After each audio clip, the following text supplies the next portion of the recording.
Hello everyone, this is Poe, and last week SNK made kind of a boo-boo on their release of the arcade version of Samurai Shodown in Japan. There is an app that works in tandem with this arcade release called Nessica X Live 2, and in this app, when you boot it up, a random character pops up, and some people have noticed that a picture of Sogetsu has popped up in that app. So usually I do these kind of videos when I'm for sure knowing that the character is coming out within the next month. That has been the case for every DLC character so far. But there's no information on when he's coming out, but he does have a brother that's coming out on November. So just in case there is a surprise Sogetsu release also alongside with his brother, I'm gonna do this video now so you guys can pretty much see what Sogetsu is all about. So a lot of Sogetsu's normals are pretty similar to his brother Kazuki's, with a couple of exceptions, or one big main exception that helps him out with his type of game plan. So this is standing light, standing medium slash, and standing heavy slash. Standing heavy slash, this is the biggest tool he has for punishing opponents from long distance, because he is kind of a trap character.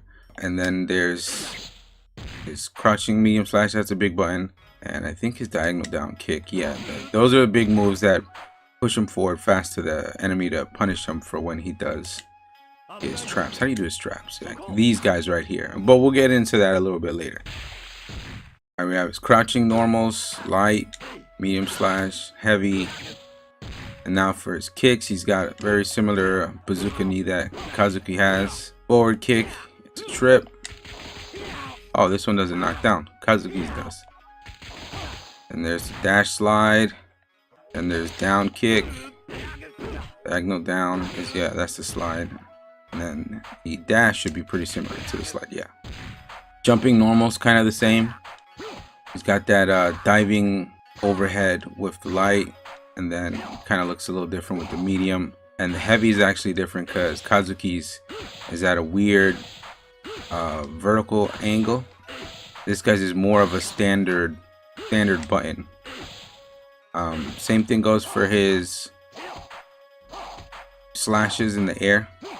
They're a little different than the neutral ones. This is his medium, and this is his light. They're pretty similar to his brothers. Now his dash light, and now his dash medium. Wonder if that's going to be an overhead in the game. Looks like it should be. And then his dash hard slash, that's for some reason worse than his just standing hard slash. This standing hard slash is ridiculous. His DP is going to be really good in the game because it's a disjointed DP. Is basically like having an invulnerable DP, because it's a projectile that's not a part of his body that he can't get hit out of. Well, I'm assuming that's how they do it. And in this game, Samurai Shodown 6, he has 3 versions of it. Think Frieza's pillars in Dragon Ball Fighters. They're basically the same. They have 3 different ranges: close, medium, and far. But in this game, in Sam Show 5, he didn't have it. He has a feint, so he does the animation, but nothing comes out to try and trick your opponent. He has a Wind Moon Slash. You can see that's his light version of it. Medium has 3 different ranges, and his heavy. I can see this being mainly used for punishing jump backs from opponents.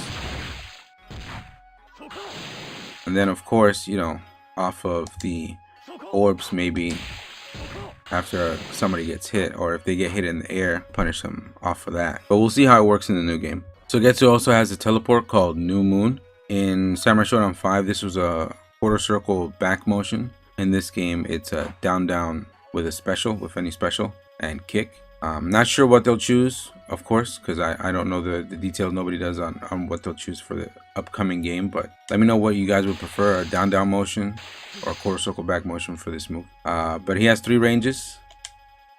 This one's back. This one goes back. That's the light, and then the medium goes right up to his face, and then the heavy goes behind people. Whoa, not that. And then the heavy goes behind people.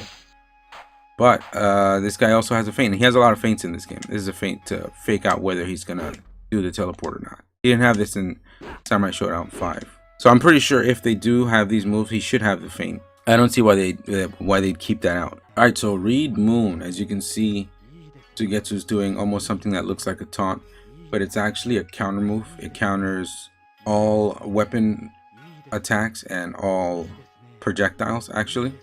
It's not a typical counter, it's more of an evasive one. As you can see, as soon as I tried to hit him, he goes away from me.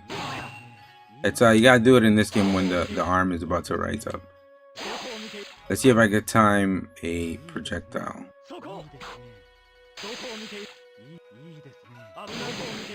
Obliterating Lunar Slash is one of his supers in this game. Has a good distance. I can see this being used as his weapon flip for the new game. Even more interesting though is his Waters Mirrors formation. There is a low and a high version of it. So essentially it's like two different supers. I'm gonna move back so you guys can see the trajectory of both of them. As you see, that one goes high and this one goes low. And it's full screen projectile. So the high one, of course, to catch jumps. The low one is to catch you anywhere on the ground. And teleports to you. Does some Kagebushi ninja stuff. And then your weapon is flipped. And lastly, out of his specials is Moonrise. I wanted to save this one for last because I wanted to switch out to the Samurai Shodown 5 version, because this move is pretty different. So in Samurai Shodown 6, there's 4 different versions of the Moonrise. There's the light, and then you do any button again, and it forces Sogetsu an animation where he has to pop the bubble before he gets to do another one. Here's the medium. Here's the heavy. And the fourth one that is with the kick button is high. But yeah, he has 4 different bubbles, and in order to get him out, he actually has to pop them before he can get the next one out. Now let me switch over to Samsho 5 so you can see the difference between both versions of this move. Oh yeah, he has wall jump too, like his brother. And actually in this game, forward and medium slash works like an overhead too. Forgot about that too.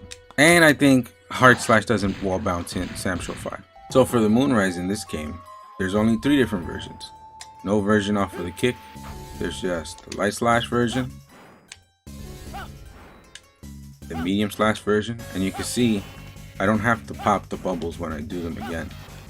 The other one just kind of disappears and I could do my next bubble to come out. And there's the hard slash version. But coolest thing about this version of the bubbles, as opposed to the ones in Samsho 6, is if you hold the button, you can move. You have like a second to move the bubble wherever you want it to on the screen. Now that is kind of fucked up, but in a good way, because it'll separate how players play more so. If they do it this way for Samurai Shodown, the 2019 version, and I think I would prefer this way, but there's definitely a chance that this will be really fucked up, depending on like I could see bugs coming out of this or unblockable situations coming out of this, like players when they get to tinker around with this mechanic more often. So I could see why the other way would be a little safer, but I think this way allows the player to play a little bit more creative with the character. As for how I think Sogetsu will be in the new game, I think this will be really important. The one that's right by him, since it's a projectile and not his body going up, so it's almost like a invincible DP.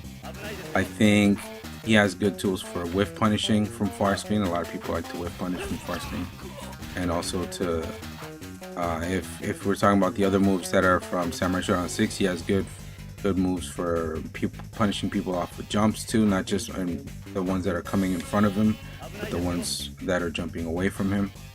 All in all, I think he's going to be a good character, even though he is primarily zoner. I think his type of zoning and trap game will work for the game, especially depending on how much recovery and startup he's going to be having off of his moon rises.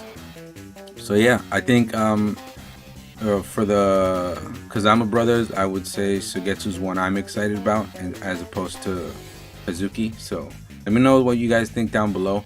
I'm gonna leave it with his 2 supers, like I usually do in these kind of videos. Hook me up with a subscription and a like, or anything, a comment below.